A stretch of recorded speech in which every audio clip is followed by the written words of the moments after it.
പരിശുദ്ധ അമ്മയ്ക്കും തിരുക്കുമാരനും 1000 നന്ദി പറയുന്നു. എൻ്റെ പേര് ജ്യോതിസ് മരിയ തോമസ്. ഞാൻ അയർലൻഡിൽ നിന്നാണ് വരുന്നത്. നാട്ടിൽ ഇടുക്കി ജില്ല കാഞ്ഞിരപ്പള്ളി രൂപതയിൽ ഇൻഫൻറ്റ് ജീസസ് ചർച്ച് മുളങ്കുന്ന് ഇടവാംഗമാണ്. ഞാൻ ആദ്യമായി കൃപാസനത്തെക്കുറിച്ച് അറിയുന്നത് 2019 ആ സമയത്ത് ഞാൻ സൗദിയിൽ നേഴ്സായിട്ട് വർക്ക് ചെയ്യുമായിരുന്നു. അപ്പോഴാണ് ഞാൻ ആദ്യമായിട്ട് light a candle prayer request ഇട്ട് ആരംഭിച്ചു. അതിനുശേഷം 2021 മുതൽ ഓൺലൈൻ ഉടമ്പടിയാണ് എടുത്തുകൊണ്ടിരുന്നത് ഇന്ന് അതിനുശേഷം ഞാൻ ആദ്യമായിട്ട് തീർത്ഥാടന ഉടമ്പടി എടുത്തു. ഇപ്പോൾ 2019 ഞാൻ സൗദിയിൽ നേഴ്സായിട്ട് വർക്ക് ചെയ്യുന്ന സമയത്ത് ചെറുപ്പം മുതലേ നല്ല രീതിയിൽ പ്രാർത്ഥനാ ജീവിതത്തിൽ തന്നെ മുൻപോട്ട് വന്ന വ്യക്തിയായിരുന്നു. പക്ഷേ അവിടെ ചെന്നപ്പോൾ പെട്ടെന്ന് നമുക്ക് പരിശുദ്ധ കുർബാനയിൽ സംബന്ധിക്കാനോ പ്രാർത്ഥനകളിൽ സംബന്ധിക്കാനോ യാതൊരു അവസരങ്ങളും ഇല്ലായിരുന്നു. ഞാൻ പ്രത്യേകിച്ച് ഒരു ഉൾസൈഡിലായിരുന്നു വർക്ക് ചെയ്തുകൊണ്ടിരുന്നത്. ആ സമയത്ത് പ്രാർത്ഥനയിൽ നിലനിന്ന് പോകാൻ വേണ്ടിയാണ് ആദ്യമായിട്ട് ഞാൻ light a candle prayer request ഇട്ടത്. അപ്പോൾ അതിനകത്ത് അന്നു മുതൽ ഇന്നു വരെ ഞാൻ എല്ലാ ഉടമ്പടിയിലും ആദ്യത്തെ 2 നിയോഗമായിട്ട് എഴുതിയിരുന്നത് പരിശുദ്ധാത്മാവിനാൽ നിറയ്ക്കുന്നതിനും രണ്ടാമതായിട്ട് പരിശുദ്ധ അമ്മയുടെയും പരിശുദ്ധ ത്രിത്വത്തിൻ്റെയും സംരക്ഷണം എനിക്കും എൻ്റെ കുടുംബത്തിനും ലഭിക്കുന്നതിന് വേണ്ടിയായിരുന്നു. അപ്പോൾ ആ സമയത്ത് പ്രത്യേകിച്ച് എമർജൻസി നിയോഗങ്ങളൊന്നുമില്ലായിരുന്നു. എന്നിരുന്നാലും ഞാൻ മൂന്നാമതായിട്ടൊരു നിയോഗം വെച്ചിരുന്നത്, ഞാൻ സൗദിയിൽ ചെന്നിട്ട് കുറച്ച് മാസങ്ങളായിട്ടും എൻ്റെ സൗദി രജിസ്ട്രേഷൻ പൂർത്തിയാക്കാൻ പറ്റുന്നില്ലായിരുന്നു. നമ്മൾ അവിടെ ചെന്ന് 1 വർഷത്തിനുള്ളിലാണത് പൂർത്തിയാക്കേണ്ടത്. പക്ഷേ എന്നിരുന്നാലും എൻ്റെ പൂർത്തിയാക്കാൻ പറ്റുന്നില്ല. പല മെത്തേഡുകൾ നോക്കി മെയിലുകൾ അയച്ചു, ഹയർ അതോറിറ്റിയിൽ ബന്ധപ്പെട്ടു. ഞാൻ ഓൾറെഡി പ്രോമട്രി നാട്ടിൽ നിന്ന് പാസ്സായി പോയ വ്യക്തിയായിരുന്നു. പക്ഷേ എനിക്ക് എന്ത് ചെയ്താൽ സൗദി രജിസ്ട്രേഷൻ പൂർത്തിയാക്കാൻ പറ്റുന്നില്ല. അപ്പം ഞാൻ മൂന്നാമത്തെ നിയോഗമായിട്ട് പരിശുദ്ധ അമ്മയുടെ അടുത്ത് സമർപ്പിച്ചത് മെയ് 31 മുൻപായിട്ട് എൻ്റെ സൗദി രജിസ്ട്രേഷൻ എനിക്ക് പൂർത്തിയായി കിട്ടണം. അപ്പോൾ അതൊരു എമർജൻസി നിയോഗമല്ലായിരുന്നു. ഞാൻ എന്നെ തുടർന്ന് പ്രാർത്ഥിച്ചുകൊണ്ടേയിരുന്നു. ഞാൻ ആ നിയോഗത്തെപ്പറ്റി മറന്നുപോയി, ബാക്കിയുള്ള കാര്യങ്ങളുമായിട്ട് മുൻപോട്ട് പോയി. ഞാൻ വെച്ച എല്ലാ നിയോഗങ്ങളും പരിശുദ്ധ അമ്മ സാധിച്ച് തന്നുകൊണ്ടേയിരുന്നു. മെയ് 31 11:55 രാത്രിയിൽ കൃത്യം എനിക്കൊരു മെയിൽ വന്നു, സൗദി രജിസ്ട്രേഷൻ അപ്രൂവ് ആയെന്നും പറഞ്ഞ്. നമ്മളൊരിക്കലും എക്സ്പെക്റ്റ് ചെയ്യുന്നില്ല. ഞാൻ നൈറ്റ് ഡ്യൂട്ടി ചെയ്തുകൊണ്ടിരുന്ന ഒരു സമയമായിരുന്നു. സൗദിയിലെ നിയമം അനുസരിച്ച് 3:30 കഴിഞ്ഞാൽ അവരൊരിക്കലും വർക്ക് ചെയ്യത്തില്ല. പക്ഷേ രാത്രി 11:55 ആയപ്പോഴാണ് എൻ്റെ രജിസ്ട്രേഷൻ അപ്രൂവ് ആയെന്നും പറഞ്ഞ് എനിക്ക് മെയിൽ വരുന്നത്. അത് കഴിഞ്ഞപ്പോൾ എനിക്ക് മനസ്സിലായി, നമ്മുടെ Kripasanam this is something different, ഇതിനൊരു പവർ ഉണ്ടെന്ന് മനസ്സിലായി. അന്ന് മുതൽ ഞാൻ കൂടുതൽ തീക്ഷ്ണമായിട്ട് പ്രാർത്ഥിച്ചുകൊണ്ടേയിരുന്നു. 3 മാസം കൂടുമ്പോൾ, ആ സമയത്ത് ഓൺലൈൻ ഉടമ്പടി എടുത്തില്ല, ലൈറ്റ് എ ക്യാൻഡിൽ പ്രയർ ആയിരുന്നു. അപ്പോൾ എല്ലാ 90 ദിവസം കൂടുമ്പോൾ ഞാൻ പുതിയ light a candle prayer request ഇടും. അങ്ങനെയാണ് പ്രാർത്ഥിച്ചുകൊണ്ടിരുന്നത്. അടുത്ത എൻ്റെ വലിയൊരു നിയോഗം എൻ്റെ വിവാഹമായിരുന്നു. നോർമലി ആ വർഷം തന്നെ വിവാഹ ജീവിതത്തെ പറ്റി ആലോചന തുടങ്ങി. അപ്പോൾ ഞാൻ പരിശുദ്ധ അമ്മയോട് പറഞ്ഞു, അമ്മ ആഗ്രഹിക്കുന്ന ഒരു സമയത്ത് ഒരു ജീവിത പങ്കാളിയെ, അമ്മയും തിരുക്കുമാരനെ ഇഷ്ടപ്പെടുന്ന ഒരു വ്യക്തിയെ എനിക്കായി കണ്ടുപിടിച്ച് തരണമെന്ന്. നാട്ടിൽ സെപ്റ്റംബറിൽ വന്നു. ആ സമയത്ത് തന്നെ അമ്മ എനിക്കായിട്ട് ഒരു വ്യക്തി കണ്ടെത്തി തന്നു. ഞങ്ങളുടെ വിവാഹം ഉറപ്പിച്ചു. 2 മാസത്തിന് ശേഷം വിവാഹം നടത്താനായിരുന്നു തീരുമാനിച്ചിരുന്നത്. ആ ജനുവരി മുതൽ കോവിഡ് സ്റ്റാർട്ട് ചെയ്തു. 2 മാസം എന്നുള്ളത് 1 വർഷമായി. 1.5 വർഷമാകാറായിട്ടും എനിക്ക് നാട്ടിൽ വരാൻ പറ്റിയില്ല. ചേട്ടൻ ഡൽഹിയിലായിരുന്നു, ഞാൻ സൗദിയിലാണ്. എല്ലാവിധ പ്രഷറും സ്ട്രെസ്സെല്ലാം കൂടി ഒന്നും നടക്കുന്നില്ല. അപ്പോൾ അമ്മയുടെ അടുത്ത് ഞാൻ കണ്ടിന്യൂസ് ആയിട്ട് പ്രാർത്ഥിച്ചുകൊണ്ടേയിരുന്നു. പക്ഷെ ഒരിക്കലും നിർബന്ധിച്ച് പറഞ്ഞില്ല. പക്ഷെ അമ്മ ആഗ്രഹിക്കുന്ന സമയത്ത് നടത്തി തരണമെന്ന് പറഞ്ഞു. അങ്ങനെ അന്ന് 2021 ഡിസംബർ 31 എല്ലാ വർഷവും രാത്രി 12 മണിക്ക് ഞാൻ ആ പുതിയ വർഷത്തേക്കുള്ള ഓരോ വചനം എടുക്കാറുണ്ട്. അപ്പോൾ ആ വർഷം ഞാൻ എടുത്ത വചനം എനിക്ക് കിട്ടിയത് പ്രഭാഷകൻ 33:16. ഒടുവിലാണ് ഞാൻ ഉണർന്നത്, കാലാ പെറുക്കുന്നവനെ പോലെ ഞാൻ മുന്തിരിപ്പഴം ശേഖരിക്കുന്നവരുടെ പിന്നിലായി, എന്നാൽ കർത്താവിൻ്റെ അനുഗ്രഹം നിമിത്തം ഞാൻ മുൻപന്തിയിലെത്തിയെന്നായിരുന്നു. അന്ന് എനിക്ക് മനസ്സിലായി അമ്മ ഇടപെടുന്നുണ്ട്. അതോടൊപ്പം തന്നെ ഞങ്ങളുടെ ഹോസ്റ്റലിലുള്ള എല്ലാവർക്കും ഓരോ വചനം കിട്ടി. എനിക്ക് കിട്ടിയ വചനം, കർത്താവിൽ പ്രത്യാശ അർപ്പിക്കുവിൻ, ദുർബലരാകാതെ ധൈര്യം അവലംബിക്കുവിൻ, കർത്താവിന് വേണ്ടി കാത്തിരിക്കുവിൻ. സങ്കീർത്തനം 27 ആയിരുന്നു. അപ്പോൾ എനിക്ക് മനസ്സിലായി അമ്മ ഉറപ്പായിട്ട് ഇടപെടും. 3 ദിവസം കഴിഞ്ഞപ്പോൾ എല്ലാ നഴ്സുമാർക്കും നാട്ടിൽ വരാൻ വേണ്ടി UNA ഫ്ലൈറ്റ് സ്റ്റാർട്ട് ചെയ്തു. ആദ്യത്തെ ഫ്ലൈറ്റിൽ തന്നെ എനിക്ക് നാട്ടിൽ വരാൻ പറ്റി. കോവിഡായിട്ട് പോലും വളരെ മനോഹരമായിട്ട് ഞങ്ങളുടെ വിവാഹം നടന്ന ദിവസം മാത്രം 200-ൽ കൂടുതൽ ആൾക്കാർക്ക് പങ്കെടുക്കാമെന്നൊരു നിയമം വന്നു. വളരെ മനോഹരമായിട്ട് വിവാഹം നടന്നു. പരിശുദ്ധ അമ്മയ്ക്ക് തിരുക്കുമാരന് 1000 നന്ദി. അതിനുശേഷം ഞങ്ങൾക്ക് പെട്ടെന്ന് തന്നെ ഒരു കുഞ്ഞിനെ വേണമെന്ന് ആഗ്രഹിച്ചു. ഞാൻ ആ നിയോഗവും ഇട്ടു. എൻ്റെ പുതുക്കുന്ന സമയമായിരുന്നു. നിയോഗം ഇട്ട് പ്രാർത്ഥിച്ചു. ഞാൻ 2 മാസത്തിനുള്ളിൽ സൗദിയിൽ പോയി. അപ്പോൾ തന്നെ ആ സമയത്തിനുള്ളിൽ ഞാൻ കൺസീവ് ആയായിരുന്നു. എൻ്റെ മൂന്നാമത്തെ അടുത്ത് വലിയൊരു നിയോഗം സാധിച്ചു കിട്ടിയത് പരിശുദ്ധ അമ്മ നൽകിയ ഏറ്റവും വലിയൊരു സംരക്ഷണമാണ്. ഞാൻ 6 മന്ത് പ്രഗ്നൻ്റ് ആയിരുന്നപ്പോൾ 22 വീക്സ് കഴിഞ്ഞ സമയത്ത്, ഇത് കോവിഡ് സമയമാണ്, ആ വർഷം തന്നെ 2021 ഡെൽറ്റ വേരിയൻ്റ്, ആ ഒരു ക്രിട്ടിക്കൽ വേരിയൻ്റ് വന്ന സമയമായിരുന്നു. ഞാൻ കോവിഡ് പോസിറ്റീവായി. എൻ്റെ ഒപ്പം 9 എൻ്റെ കൂടെയുള്ള ഫ്രണ്ട്സും പോസിറ്റീവായി. പക്ഷേ ഞാൻ പ്രഗ്നൻ്റ് ആയിരുന്നത് കൊണ്ട് തന്നെ ആദ്യത്തെ ദിവസങ്ങളിലൊന്നും നമ്മൾ മെഡിസിൻ എടുക്കുകയില്ല. ആദ്യത്തെ ദിവസം എല്ലാവർക്കും 2 ദിവസം കൊണ്ട് കുറഞ്ഞു. ഞാൻ പാരസെറ്റാമോൾ ആദ്യത്തെ ദിവസം എടുത്തില്ല, പക്ഷേ 2 ദിവസം എടുത്തു. 104-105 പനിയിൽ തന്നെ നിന്നു. എന്നെ ഐസൊലേറ്റ് ചെയ്തു എല്ലാവരുടെയും ഒപ്പം. അവരെല്ലാം ഇമ്പ്രൂവ് ആയി. പക്ഷേ എനിക്ക് യാതൊരു മാറ്റവും വന്നില്ല. ചെറിയ രീതിയിൽ ചെസ്റ്റ് ഇൻഫെക്ഷൻ ആരംഭിച്ചു. കാഷ്വാലിറ്റിയിൽ പോയി അവർ നെബുലൈസേഷൻ ആരംഭിച്ചു, മാറ്റം വന്നില്ല. പിന്നെ പയ്യെ ഓറൽ ആൻറ്റിബയോട്ടിക് ചെറിയ അസിത്രോമൈസിനെ തുടങ്ങി, യാതൊരു മാറ്റവും വന്നില്ല. അതിനുശേഷം അവർ IV ലൈൻ ഇട്ട് ഹോസ്റ്റലിൽ വിട്ടു. കാരണം വളരെ കൂടുതലായിട്ട് ആൾക്കാർ നിറഞ്ഞ് കോവിഡ് കൂടി നിൽക്കുന്ന സമയമാണ്. അപ്പോൾ എല്ലാവരുടെയും ഉള്ളിൽ പോയിട്ടുണ്ട്. പ്രഗ്നൻ്റ് ആയിരുന്നത് കൊണ്ട് തന്നെ കണ്ടീഷൻ വേഴ്സ് ആവുന്നത് കൊണ്ട് IV ലൈനിൽ തന്നെ ഹോസ്റ്റലിൽ വിട്ടു. അപ്പോൾ ചെറിയ ഓക്മെൻറ്റിൻ, ചെറിയ ഡോസിലുള്ള ആൻറ്റിബയോട്ടിക് IV ഓക്മെൻറ്റിൻ സ്റ്റാർട്ട് ചെയ്തു. പക്ഷേ പനിയിലോ ചെസ്റ്റ് ഇൻഫെക്ഷനിലോ യാതൊരു കുറവും വന്നില്ല. 4ാമത്തെ ദിവസം വീണ്ടും കാഷ്വാലിറ്റിയിൽ പോയി. അവർ എക്സ്റേ എന്നോട് എടുക്കണമെന്ന് പറഞ്ഞു. പക്ഷേ പ്രഗ്നൻ്റ് ആണ്, നമ്മൾ ഓഫ് കോഴ്സ് ഇനിഷ്യലി സമ്മതിച്ചില്ല. പക്ഷേ ഞാൻ ചുമ കൂടി 10 മിനിറ്റ് കണ്ടിന്യൂസ് ഒക്കെ ചുമയ്ക്കാൻ തുടങ്ങി, രക്തം ഛർദ്ദിക്കാൻ തുടങ്ങിയപ്പോൾ ഇൻഫെക്ഷൻ കൺട്രോളുകാരെല്ലാ സീനിയേഴ്സും കൂടി എന്നെ ഹോസ്പിറ്റലിൽ കൊണ്ടുപോയി. അവരെന്നെ ഹോസ്പിറ്റലിൽ അഡ്മിറ്റ് ചെയ്തു. ICUവിൽ കയറ്റിയില്ല, ഹൈ ഡിപ്പെൻഡൻസിയിൽ കയറ്റി. അവിടുന്ന് ആദ്യമായിട്ട് എക്സ്റേ എടുക്കാൻ പറഞ്ഞു. എക്സ്റേ എടുത്തപ്പോൾ ന്യൂമോണിയയുടെ സ്റ്റാർട്ടിങ് ആയിരുന്നു. ഓക്കെ, അവർ സാച്ചുറേഷൻ കുറയുന്നതായിട്ട് കണ്ടു. ചെറിയ രീതിയിൽ ഓക്സിജൻ തുടങ്ങി. നേസൽ പ്രോങ്സിൽ നേസൽ മാസ്കായി. നേസൽ മാസ്ക് ചെയ്യുന്നത് ഹൈ ഫ്ലോ ഓക്സിജൻ 100%-ലായി. എൻ്റെ പിറ്റേ ദിവസം ആയപ്പോൾ എൻ്റെ ചെസ്റ്റ് എക്സ്റേ എടുത്തു. ചെസ്റ്റ് എക്സ്റേയിൽ 70% ലങ്സ്, എബോവ് 75% ലങ് കൊലാപ്സായി. ARDS എന്ന് പറഞ്ഞൊരു കണ്ടീഷനുണ്ട്. നമ്മുടെ റെസ്പിറേറ്ററി സിസ്റ്റം കംപ്ലീറ്റ്ലി കൊലാപ്സ് ആവുന്ന ഒരു കണ്ടീഷനായി. ആ കണ്ടീഷനായി സിവിയർ കോവിഡ് ന്യൂമോണിയ ആയി.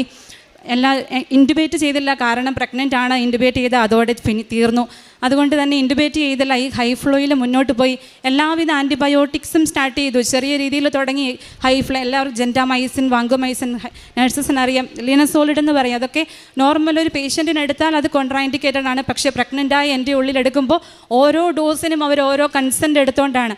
അപ്പോഴും ഇവിടെ അച്ഛൻ പറയാറുണ്ട്, ചില സമയത്ത് നമുക്ക് തമ്പുരാൻ്റെ മുന്നേ നോക്കി ഒന്ന് വിളിക്കാൻ പോലും പറ്റത്തില്ലാത്ത സമയം വരും. പക്ഷേ നിൻ്റെ മുന്നിൽ കുറച്ച് തമ്പുരാൻ്റെ അടുത്ത് ഡിപ്പോസിറ്റ് ഉണ്ടെങ്കിൽ നിങ്ങൾ രക്ഷപ്പെടുമെന്ന്.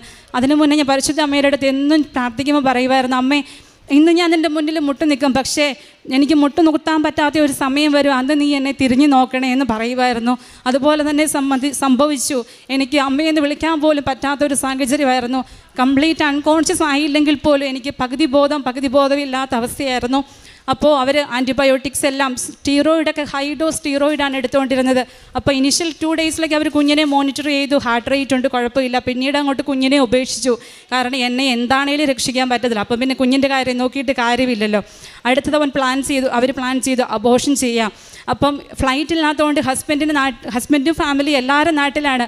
എനിക്ക് സംസാരിക്കാൻ പറ്റുന്നില്ല. അതായിരുന്നു ഏറ്റവും വലിയ. അപ്പോൾ എന്ത് തീരുമാനം എടുക്കണമെങ്കിലും അത് ഹസ്ബൻഡിനോട് അവർ ഫോണിൽ കൂടെയാണ് സംസാരിച്ചുകൊണ്ടിരുന്നത്. ഏറ്റവും വലിയ മാതാവ് നൽകിയ അനുഗ്രഹം ഹസ്ബൻഡിന് സ്ട്രോങ് ആയിട്ട് നിൽക്കാൻ പറ്റി. ബാക്കി എല്ലാവരും തളർന്നുപോയി. ഒരു തീരുമാനം എടുക്കാൻ പറ്റുന്നില്ലെങ്കിൽ പോലും അദ്ദേഹത്തിന് ഓരോ തീരുമാനം ഡോക്ടർ ഫോണിൽ കൂടെ ചോദിക്കുമ്പോൾ എടുക്കാൻ പറ്റി. അവസാനം ഞാൻ സമ്മതിച്ചില്ല അബോർഷൻ ചെയ്യാൻ. പക്ഷേ എല്ലാവരും നിർബന്ധിച്ചു, ചെയ്തേ പറ്റൂ. അവിടെ അമ്മയ്ക്കാണ് പ്രാധാന്യം. കുഞ്ഞ് 22 വീക്ക് ആയുള്ളതുകൊണ്ട് കുഞ്ഞിന് പ്രാധാന്യമില്ല. അതുകൊണ്ട് ഹസ്ബൻഡിനോട് ഫോണിൽ കൂടെ കൺസെൻ്റ് എടുത്തു. എൻ്റെ തമ്മാർക്ക് എടുത്തു. എന്നാൽ അമ്മയെന്ന് ഞാനൊന്ന് വിളിച്ചു. ടാബ്ലറ്റ് വെക്കുന്നതിന് 5 മിനിറ്റ് മുന്നേ സൗദി മിനിസ്ട്രിയിൽ നിന്ന് ഓർഡർ വന്നു, എനിവേ അബോർഷൻ ചെയ്താലും അമ്മയും കുഞ്ഞിനെ രക്ഷിക്കാൻ പറ്റില്ല, അതുകൊണ്ട് അബോർഷൻ ചെയ്യണ്ട. ആ തീരുമാനം അവിടെ മാറ്റി. അമ്മയ്ക്ക് 1000 നന്ദി. അതാണ് ആദ്യമായിട്ട് അമ്മ അവിടെ ഇടപെട്ടത്. ആ തീരുമാനം മാറ്റി. കുഞ്ഞ് എൻ്റെ ഒപ്പമുണ്ട്.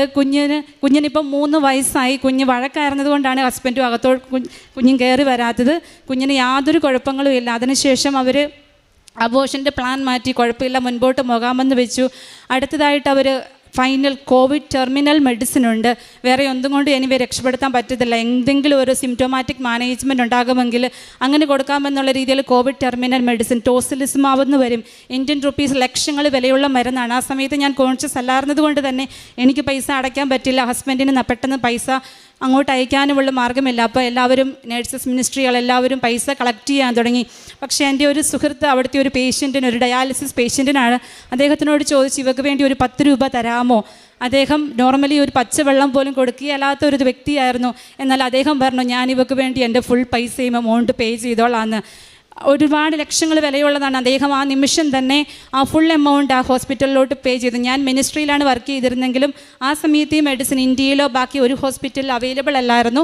അവിടെ ഒരു പ്രൈവറ്റ് ഹോസ്പിറ്റലിൽ മാത്രമേ അവൈലബിൾ ഉണ്ടായിരുന്നു. അതുകൊണ്ട് തന്നെ അദ്ദേഹം പറഞ്ഞ ഒരേ ഒരു കാര്യം, അള്ളാഹ് എന്നോട് പറയുന്നു ഞാൻ ഇവർക്ക് വേണ്ടി ചെയ്യുന്നു. അദ്ദേഹം ആ ഫുൾ എമൗണ്ടും എനിക്ക് വേണ്ടി പേ ചെയ്തു. അവർ ആ മെഡിസിൻ, അതുപോലെ തന്നെ മെഡിസിൻ എൻ്റെ ഹോസ്പിറ്റലിൽ കൊണ്ടുവരണമെങ്കിൽ 8 മണിക്കൂറത്തെ ട്രാവൽ ഉണ്ടായിരുന്നു. അതിൻ്റെ സംവിധാനങ്ങൾ പോലും 2 മണിക്കൂറിനുള്ളിൽ ഹോസ്പിറ്റലിൽ എത്തുന്നതിന് വേണ്ടി എല്ലാ സംവിധാനങ്ങളും മാതാവ് ഒരുക്കി.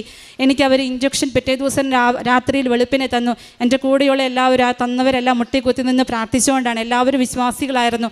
ഒരുപാട് പേര് എനിക്ക് വേണ്ടി പ്രാർത്ഥിച്ചു. ആ ഇഞ്ചക്ഷൻ തന്നു. ഇത് നോർമലി 2 മാസം അല്ലെങ്കിൽ വളരെ ആഴ്ചകൾ കൂടി എടുക്കേണ്ട ഒരു മരുന്നായിരുന്നു. കാരണം അവസാനം ഹസ്ബൻഡിനോട് പറഞ്ഞത് 5% പോലും ഇവൾ തിരിച്ചു വരുവാനുള്ളൊരു സാധ്യതയില്ല, അങ്ങനെയാണ് പറഞ്ഞിരുന്നത്. പക്ഷേ എനിക്ക് ആ മരുന്ന് തന്നു. ഞാൻ മണിക്കൂറുകൾക്കുള്ളിൽ ഞാൻ ബാക്ക് ടു നോർമലായി.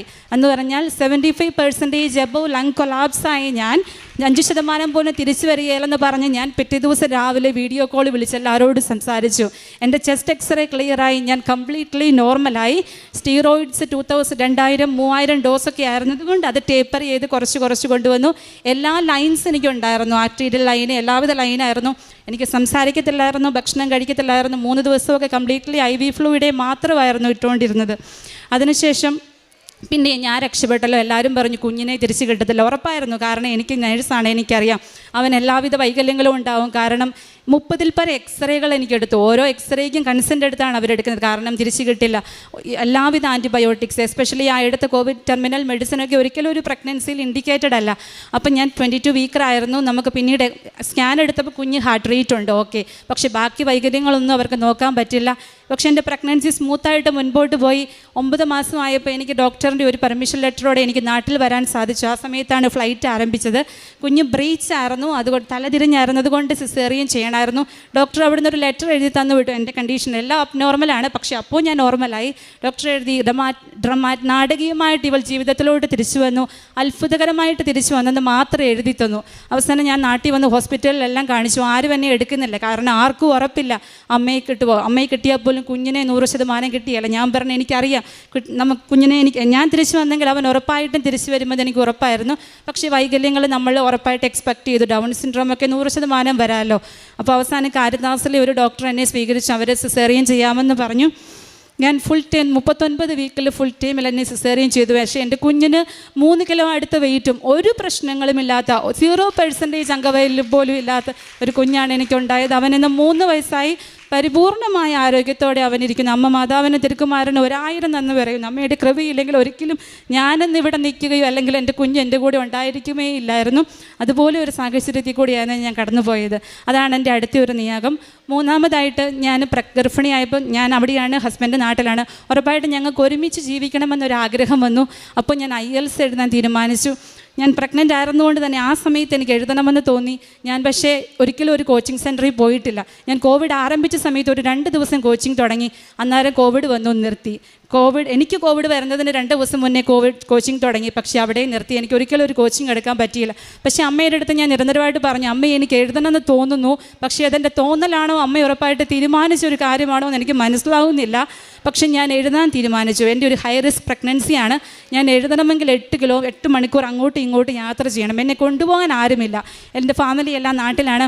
അപ്പം എൻ്റെ സീനിയർ നേഴ്സിനോട് ചോദിച്ചു, എന്നെ ഒന്ന് കൊണ്ടുപോകാമോ ചേച്ചി, എനിക്ക് എക്സാം എഴുതാൻ തോന്നുന്നു, എനിക്ക് മാതാവ് തോന്നിക്കുന്നതാണെന്ന് എഴുതിക്കോട്ടെ എന്ന് ചോദിച്ചു.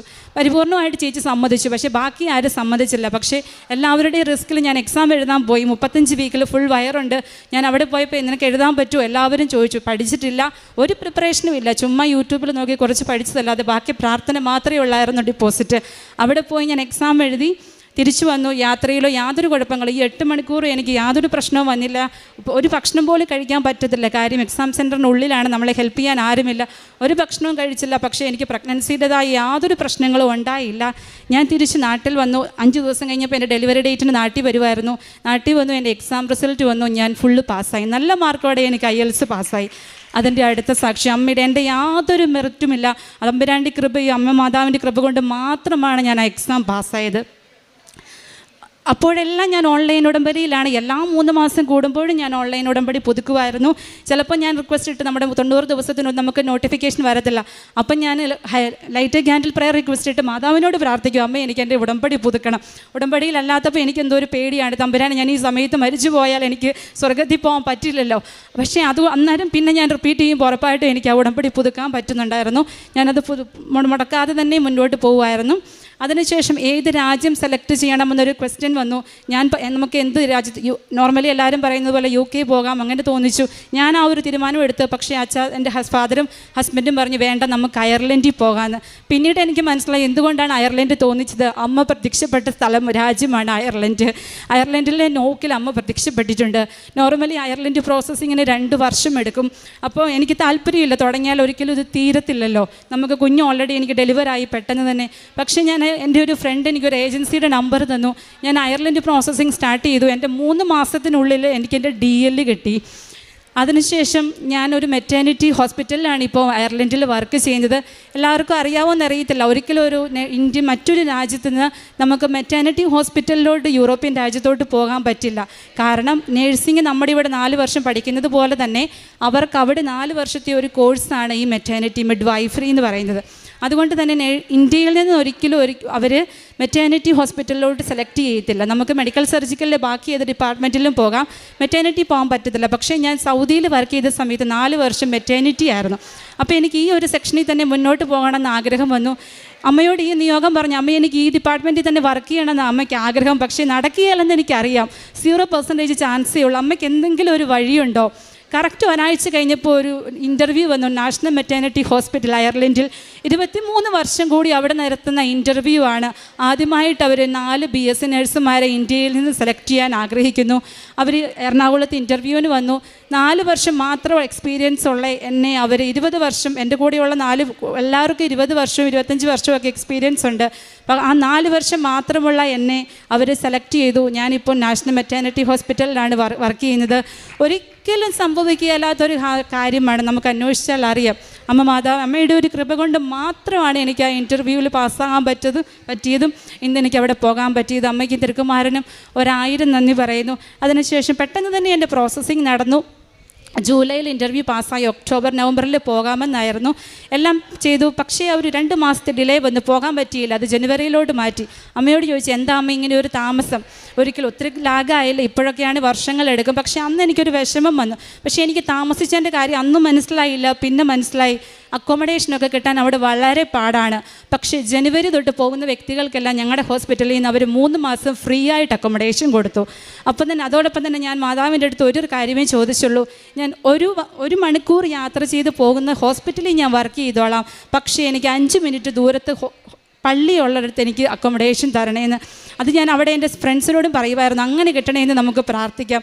അതുപോലെ തന്നെ അമ്മ എനിക്ക് കറക്റ്റ് എനിക്ക് ഹോസ്പിറ്റലിൽ പോകണമെങ്കിൽ 1 മണിക്കൂർ ദൂരം ഞാൻ ബസ്സിൽ യാത്ര ചെയ്യണം. പക്ഷേ എനിക്ക് 5 മിനിറ്റ് എനിക്ക് വേണമെന്ന് തോന്നുമ്പോൾ തമ്പുരാനെ പോയി കാണാനുള്ള 5 മിനിറ്റ് ദൂരത്തിൽ എനിക്ക് പള്ളിയുള്ളൊരു സ്ഥലം തമ്പുരാൻ എനിക്ക് തന്നു. എനിക്ക് എപ്പോൾ വേണമെങ്കിലും പോകാൻ പറ്റുമായിരുന്നു. ആ അമ്മയ്ക്കും തിരുക്കുമാരനും 1000 നന്ദി പറയുന്നു. ഒരു 3 മാസം ഞങ്ങൾ ഫ്രീ ആയിട്ട് നിന്നു. അതോടൊപ്പം തന്നെ അവിടെ ചെന്ന് കഴിഞ്ഞുള്ള വലിയൊരു എക്സാമാണ് ആപ്റ്റിറ്റ്യൂഡ് എക്സാം. 15 സ്റ്റേഷൻസ് ഉണ്ട്, എല്ലാവർക്കും അറിയാമായിരിക്കും. നമ്മുടെ 2.5 ലക്ഷം പേ ചെയ്താണ് പോകുന്നത്. ഞാൻ ഗവൺമെൻറ് ഹോസ്പിറ്റലിലോട്ടാണെങ്കിൽ പോലും നമ്മൾ ആദ്യം പേ ചെയ്യണം. പാസ്സായി കഴിയുമ്പോഴേ അവർ തിരിച്ചു തരുള്ളൂ, അല്ലെങ്കിൽ നമ്മൾ റിട്ടേൺ പോകണം. അപ്പം ഞാൻ ഓർത്തു കോച്ചിങ്ങിൻ്റെ ഒന്നും ആവശ്യമില്ല, നമുക്ക് നേരിട്ട് പോയി എഴുതാമെന്ന്. പക്ഷേ അമ്മ എന്നെ തോന്നിപ്പിച്ചു, നീ IELTS പോയി എഴുതിയതുപോലെ ഇത് എഴുതാൻ പോയി നിൽക്കരുത്, നിനക്ക് കിട്ടത്തില്ലെന്ന്. അതുപോലെ തന്നെ ഹസ്ബൻഡ് എന്നോട് പറഞ്ഞു, നീ കോച്ചിങ് എടുക്കണം. തമ്പുരാൻ അങ്ങനെയാണ് പറയുന്നത്. അതുപോലെ തന്നെ സംഭവിച്ചു. ഞാൻ പക്ഷേ കോച്ചിങ്ങിന് പോയി. അവിടെ ചെന്ന് ആദ്യത്തെ അറ്റംപ്റ്റിൽ തന്നെ യാതൊരു മെറിറ്റില്ലായിട്ടും എനിക്ക് പല സ്റ്റേഷനുകളും എനിക്ക് വളരെ പാടായിരുന്നു. പക്ഷേ ആദ്യത്തെ അറ്റംപ്റ്റിൽ തന്നെ എനിക്ക് ആ 15 സ്റ്റേഷനും പാസ്സാകാൻ പറ്റി. ആദ്യത്തെ എക്സാമിലൂടെ എനിക്ക് ആ ഹോസ്പിറ്റലിൽ ജോലിക്കും കയറാൻ സാധിച്ചു. അടുത്ത സാക്ഷ്യം എനിക്കൊരു വീട് ലഭിച്ചതിനെ പറ്റിയായിരുന്നു. എനിക്ക് എന്തൊരു കാര്യമുണ്ടെങ്കിലും അമ്മയുടെ മുൻപിൽ എല്ലാം ഞാൻ ഡേറ്റ് ഇട്ടാണ് പ്രാർത്ഥിക്കാറ്, എല്ലാ കാര്യത്തിനും. അപ്പോൾ ജൂൺ 1 മുൻപായിട്ട് എനിക്കൊരു ഭവനം തരണേന്ന് പ്രാർത്ഥിച്ചു. അപ്പോൾ ഭവനത്തിൽ കയറുന്നതിന് മുൻപ് എനിക്ക് വിശുദ്ധ വസ്തുക്കൾ വേണമെന്ന്. ഉണ്ടായിരുന്നു. പക്ഷേ ഒരിക്കലും എനിക്ക് ആ വിശുദ്ധ വസ്തുക്കൾ ഞാൻ ഓൺലൈൻ ഉടമ്പടി ആയിരുന്നത് കൊണ്ട് തന്നെ എൻ്റെ കയ്യിലില്ലായിരുന്നു. അയർലൻഡിൽ എനിക്ക് എൻ്റെ ഹോസ്പിറ്റലിൽ ആരും എൻ്റെ അറിവിൽ ഉടമ്പടി എടുത്തിട്ടില്ല. അപ്പോൾ എനിക്ക് കിട്ടാൻ യാതൊരു സാധ്യതയുമില്ല. അപ്പോൾ ഞാനന്ന് നൈറ്റ് ഡ്യൂട്ടി ചെയ്തുകൊണ്ടിരുന്ന സമയത്ത് ഒരു ചേച്ചി എന്നോട് പറഞ്ഞു, ഇവിടെ ഒരു ചേച്ചിക്ക് എല്ലാ കാര്യങ്ങളും പെട്ടെന്ന് സാധിച്ച് കിട്ടുന്നത്. ഫസ്റ്റ് അറ്റംപ്റ്റ് ഇൻ്റർവ്യൂ കിട്ടി, ഫസ്റ്റ് അറ്റംപ്റ്റ് ലൈസൻസ് കിട്ടി.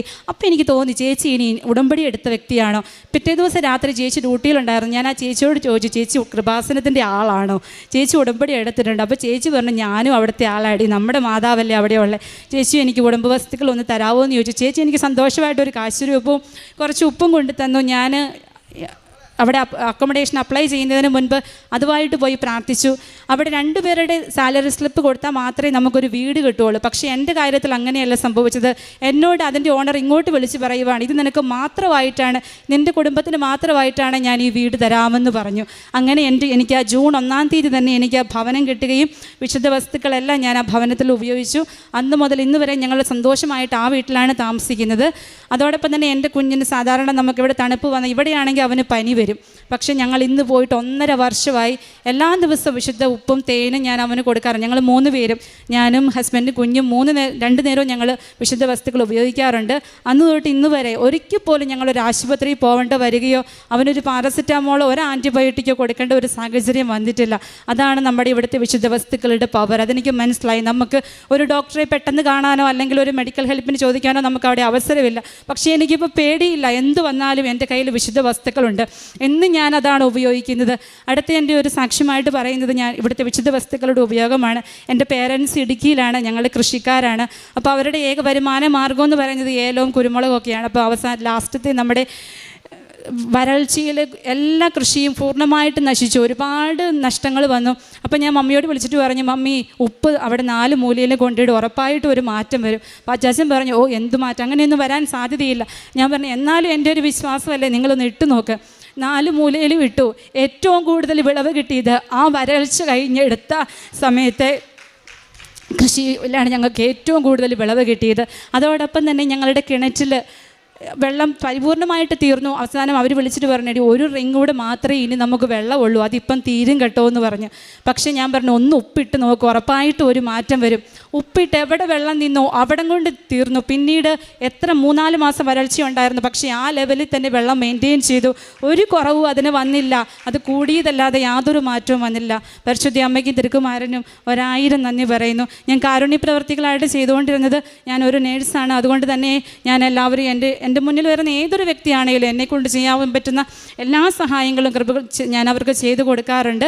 അതോടൊപ്പം തന്നെ എൻ്റെ കൂടെ വർക്ക് ചെയ്യുന്ന ചേച്ചിമാരും, അത് സീനിയേഴ്സ് ആയാലും ജൂനിയേഴ്സ് ആയാലും എൻ്റെ പണികൾ ഞാൻ പെട്ടെന്ന് ചെയ്ത് തീർത്തിട്ട് എൻ്റെ കഴിവിൻ്റെ പരമാവധി ഞാൻ അവരെ സഹായിക്കാറുണ്ട്. പിന്നെ എൻ്റെ അടുത്ത് കൂടുതലായിട്ടും എയർലി അബോഷൻസ് അല്ലെങ്കിൽ കുഞ്ഞുങ്ങളെ നഴ്സറി വരുന്ന അമ്മമാർ, അപ്പോൾ അവർക്ക് വേണ്ടി പ്രത്യേകമായിട്ട് പ്രാർത്ഥിക്കാറുണ്ട്.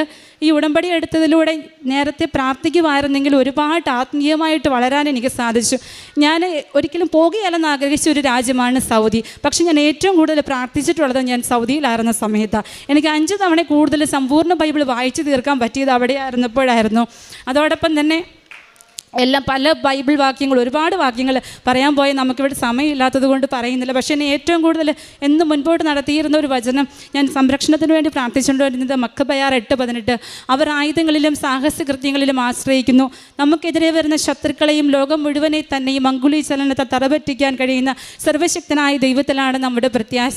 അതായിരുന്നു ഞാൻ എപ്പോഴും ചൊല്ലിക്കൊണ്ടിരുന്നത്. അതോടൊപ്പം തന്നെ ഏഷ്യ 45:2, അങ്ങനെ ഒരുപാട് വചനങ്ങളുണ്ട്. അങ്ങനെ ആത്മീയമായിട്ട് ഒരുപാട് വളരാൻ സാധിച്ചു. പ്രേക്ഷിത പ്രവർത്തനമായിട്ട് എനിക്ക് കിട്ടുന്ന പത്രങ്ങളും എൻ്റെ കയ്യിലുള്ള പത്രങ്ങളും എല്ലാം ഞാൻ എല്ലാവർക്കും കൊടുക്കാറുണ്ട്.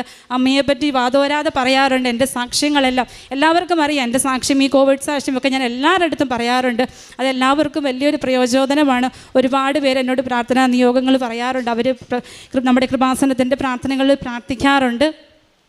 അതാണ് പരിശുദ്ധ അമ്മയ്ക്കും തിരുക്കുമാരനും 1000 നന്ദി പറയുന്നു. ഇന്നാണ് ഇവിടെ വന്ന് തീർത്ഥാടന ഉടമ്പടി എടുത്തത്. എന്നും ഈ ഉടമ്പടി ജീവിതത്തിൽ മുൻപോട്ട് പോകാനാണ് ഞാൻ ആഗ്രഹിക്കുന്നത്. അതിനായിട്ട് ഞാൻ കഠിനമായിട്ട് പരിശ്രമിക്കും. 2019 ഞാൻ ആദ്യമായിട്ട് കൃപാസനത്തിൻ്റെ പ്രാർത്ഥനകൾ തുടങ്ങിയത്. അന്ന് light A candle prayer request ഇട്ട് ആരംഭിച്ചു. 1 വർഷം ലൈറ്റ് എ കാൻഡിൽ പ്രെയർ തന്നെയായിരുന്നു. 3 മാസം ഇങ്ങനെ കണ്ടിന്യൂ ചെയ്തു. അതിനുശേഷം 2021 മുതൽ ഇന്നലെ വരെ ഞാൻ ഓൺലൈൻ ഉടമ്പടിയിലായിരുന്നു. അതും എല്ലാ 3 മാസം പറ്റുന്നത് പോലെ ചില മാസങ്ങളിലൊക്കെ മുടങ്ങിപ്പോയിട്ടുണ്ട്, 1-2, അല്ലാതെ എല്ലാ മാസവും ഞാൻ തുടർന്ന് തന്നെ ചൊല്ലുമായിരുന്നു. ഒരുപാട് അനുഗ്രഹങ്ങൾ മാതാവ് തന്നിട്ടുണ്ട്. ഞാനിപ്പോൾ എടുത്തു പറയേണ്ട കാര്യങ്ങൾ മാത്രമാണ് ഇവിടെ പറഞ്ഞിട്ടുള്ളത്.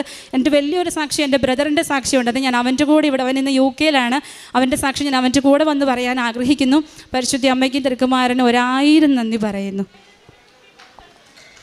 സങ്കീർത്തനം 121 എവിടെ നിന്ന് എനിക്ക് സഹായം വരും എന്ന് സങ്കീർത്തകൻ ചോദിച്ചുകൊണ്ട് സങ്കീർത്തകൻ പറയുന്നുണ്ട്, ഇസ്രായേലിൻ്റെ പരിപാലകൻ ഉറങ്ങുകയില്ല, മയങ്ങുകയുമില്ല.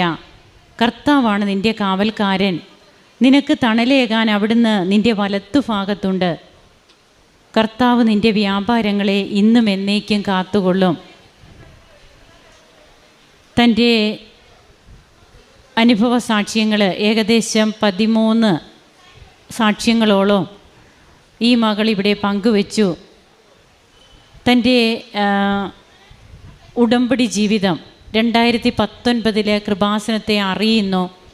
2021 മുതൽ ഓൺലൈൻ ഉടമ്പടി, light a candle prayer request, online ഉടമ്പടി അങ്ങനെ നിലനിന്നു പോയി. തൻ്റെ കയ്യിൽ ഒരു ഉടമ്പടി നേർച്ച വസ്തുക്കളുമില്ല. നേർച്ച വസ്തുക്കൾ കിട്ടിയ കാര്യം ഈ IELTS ആ എക്സാമിൻ്റെ ആ സമയത്ത് മാത്രമാണ് നേർച്ച വസ്തുക്കളായ ഉപ്പും വെഞ്ചരിച്ച കാശുരൂപവും കയ്യിൽ കിട്ടുന്നത്. അപ്പോൾ അതിനു മുൻപ് തൻ്റെ ഓൺലൈൻ ഉടമ്പടി ഒരിക്കലും പുതുക്കില്ല. അത് ID മാറ്റി നാം ഉടമ്പടി എടുക്കുകയേ ഉള്ളൂ. അങ്ങനെ താൻ ഓരോ പ്രാവശ്യവും ഉടമ്പടി എടുത്ത് എങ്ങനെ ഈ മകൾ ജീവിച്ചു, തൻ്റെ മക്കളെ സംരക്ഷിക്കുന്ന ദൈവത്തിൻ്റെ കരുതൽ, ഉറങ്ങുകയില്ല, മയങ്ങുകയില്ല, ഉറക്കം തൂങ്ങുകയില്ല, ഇങ്ങനെയൊക്കെയാണ് നമ്മെ കാത്തുകൊണ്ട്, കണ്ണിമ വെട്ടാതെ നമ്മെ കാത്തുകൊണ്ട് ദൈവം കൂടെ നടത്തുന്നു. തൻ്റെ നേഴ്സിങ്ങിൻ്റെ കാര്യവും ഇതെല്ലാം കഴിഞ്ഞിട്ട് തനിക്ക് എങ്ങനെയാണ് 2021 കോവിഡ് പോസിറ്റീവ്, അതായത് പ്രഗ്നൻസിയുടെ സമയത്താണ് 6th month pregnancy, Covid positive, 20 എക്സ്റേകളെങ്കിലും എടുത്തു. അതുപോലെ 10 ടൈപ്പോളം മരുന്നുകളുണ്ട്. ഇങ്ങനെ 3 ദിവസം അൺകോൺഷ്യസ്. ഈ പറഞ്ഞ കാര്യങ്ങളൊക്കെ നാം കേട്ടതാണ്. അതായത് 70% മുകളിൽ കോവിഡ് ബാധിച്ചു. അമ്മയും കുഞ്ഞും രക്ഷപ്പെടില്ല. ഈ കുഞ്ഞിനെ കൊണ്ടുവന്നിട്ടുണ്ട്, എന്നാൽ ഒട്ടും ഇവിടെ നിൽക്കാത്ത സാഹചര്യത്തിലാണ് കുഞ്ഞും ഹസ്ബൻഡും വെളിയിലേക്ക് പോയത്. അപ്പോൾ ഈ ഒരവസ്ഥയിൽ ഈ മകളുടെ ജീവനും അതുപോലെ തന്നെ പിന്നീട് തന്നെ ഓരോ അവസ്ഥയിലും തന്നെ കൈപിടിച്ച് നടത്തിയ ദൈവത്തിൻ്റെ സ്നേഹം ഓരോന്നും വ്യക്തമായിട്ട് നാം കേട്ടുകൊണ്ടിരുന്നതാണ്. അതുകൊണ്ട് തന്നെയാണ് സങ്കീർത്തകൻ പറയുന്നത് പോലെ തൻ്റെ ജീവിതത്തിൽ എന്നും താൻ ദൈവത്തോട് കടപ്പെട്ടിരിക്കുന്നു എന്നുള്ള ഒരു അനുഭവമാണ് ഇവിടെ പങ്കുവയ്ക്കുക. ഓൺലൈൻ ഉടമ്പടി അതെത്രമാത്രം അമ്മ ആദരിക്കുന്നു. എന്നാൽ ഒരു നന്ദിയാണ് ഓൺലൈൻ ഉടമ്പടിയൊക്കെ എടുത്തു കഴിഞ്ഞ് നമ്മുടെ കാര്യങ്ങളൊക്കെ ക്ലിയർ ആകുമ്പോൾ ഇവിടെ വന്ന് തീർത്ഥാടക ഉടമ്പടി എടുത്ത് അതിനുവേണ്ടി സമയം നാം എടുക്കണം. ഈ മണ്ണിൽ കുറച്ചു നേരം നിന്ന് തീർത്ഥാടക ഉടമ്പടിയൊക്കെ എടുത്ത് ഈ തിക്കും തിരക്കുമൊക്കെ ഒന്ന് അനുഭവിച്ച് അല്പം വെയ്യർത്ത് നാം ഇവിടുന്നൊക്കെ വിശന്ന് നാം ഇവിടുന്നൊക്കെ പോകണം. അങ്ങനെ പോകുമ്പോൾ തീർച്ചയായും അമ്മയും നമ്മുടെ കൂടെ തന്നെയുണ്ട്. അങ്ങനെ ആ ഒരു കൃതജ്ഞതയുടെ ലൈഫ് പിന്നീട് നാം തുടരുകയാണ്. അങ്ങനെ ഇന്ന് താനിവിടെ വന്നു, ഉടമ്പടി എടുത്തു. ഉടമ്പടിയിലൂടെ തൻ്റെ ജീവിതം ഏറ്റവും വിശ്വസ്തവും സത്യസന്ധവുമായിട്ട് താൻ ഈ വർഷങ്ങളൊക്കെ കൊണ്ടുപോയി. അങ്ങനെ ഇന്ന് ഗവൺമെൻറ് ഹോസ്പിറ്റലിൽ തനിക്ക് ജോലി ലഭിക്കുവാൻ, അതും യാതൊരു ചാൻസും ഇല്ലാത്തടത്ത് 23 വർഷത്തിന് ശേഷം നടന്ന ഇൻ്റർവ്യൂ, ആ ഇൻ്റർവ്യൂവിൽ എങ്ങനെയുള്ള വ്യക്തികളൊക്കെ ഉണ്ടായിരുന്നു, വർഷങ്ങളുടെ എക്സ്പീരിയൻസ് ഉള്ളവർ, എന്നാൽ 4 വർഷം മാത്രം എക്സ്പീരിയൻസ് ഉള്ള തന്നെ, അതും ആ പോസ്റ്റിൻ്റെ കാര്യം നാം പ്രത്യേകം കേട്ടു. മിഡ് വൈഫറി അവിടെ പ്രത്യേകം പഠിക്കുന്നതാണ്. എന്നാൽ ഇന്ത്യയിൽ മിഡ് വൈഫറി പഠിച്ച ഒരു മകളെ എങ്ങനെയാണ് അമ്മ തിരഞ്ഞെടുക്കുന്നത്? ഇതെല്ലാം പരിശുദ്ധ അമ്മയുടെ തിരഞ്ഞെടുപ്പുകളാണ്. അങ്ങനെ തൻ്റെ ജീവിതം ഇന്ന് എത്രമാത്രം ഫ്ലറിഷായി നിൽക്കുന്നു. തനിക്കിന്ന് ഒന്നിൻ്റെയും കുറവില്ല. അമ്മയോടൊപ്പമുള്ള തൻ്റെ ജീവിതത്തിൽ തനിക്ക് എല്ലാം അമ്മ നേടിത്തന്നു. അതുകൊണ്ട് 40-ാം അധ്യായം ഏശയ്യായുടെ പുസ്തകത്തിൽ പറയുന്നുണ്ട്, ഇതാ ദൈവമായ കർത്താവ് ശക്തിയോടെ വരുന്നു, അവിടുന്ന് കരബലത്താൽ ഭരണം നടത്തുന്നു, സമ്മാനം അവിടുത്തെ കയ്യിലുണ്ട്, പ്രതിഫലവും അവിടുത്തെ മുൻപിലുണ്ട്. ഈ സമ്മാനവും പ്രതിഫലവുമൊക്കെയാണ് നമുക്ക് കിട്ടി നാം ഇവിടെ വന്ന് നിന്ന് ഇന്ന് ഈ ഈശോയെ മഹത്വപ്പെടുത്തുവാനായിട്ട് ഓരോ മക്കളും തിടുക്കം കാണിക്കുന്നത്. അതായത് സാക്ഷ്യം പറയുന്നത് അതൊരു ഹരമാകണം. സാക്ഷ്യം പറയുക, തമ്പുരാൻ നമുക്ക് വേണ്ടി തന്നതിനൊക്കെ ഹൃദയത്തോടെ ഇവിടെ വന്ന് വളരെ ആത്മധൈര്യത്തോടെ സാക്ഷ്യം പറയുക എന്നുള്ളത് ഏറ്റവും വിശിഷ്ടമായ ഒരു കാര്യം തന്നെയാണ്. പേടിച്ചരണ്ട് പറയണോ പറയണ്ടയോ ഇങ്ങനെയൊക്കെ മുക്കിയും മൂളിയും പറയുന്നതല്ല. ഏറ്റവും നല്ല രീതിയിൽ ദൈവത്തെ മഹത്വപ്പെടുത്തണം. അതിനുള്ള ആത്മധൈര്യം കൂടി ആദ്യമേ ഉടമ്പടി എടുക്കുമ്പോഴേ നിയോഗത്തിൽ വെക്കണം. എനിക്ക് സാക്ഷ്യം പറയണം, അതും ഏറ്റവും ശ്രേഷ്ഠമായ ഏറ്റവും നല്ല രീതിയിൽ ഈശോയെ മഹത്വപ്പെടുത്തുന്ന സാക്ഷ്യം. നമുക്ക് കരങ്ങളടിച്ച് ദൈവത്തെ ആരാധിക്കാം, മഹത്വപ്പെടുത്താം. ഈശോയ്ക്കും അമ്മയ്ക്കും നന്ദി.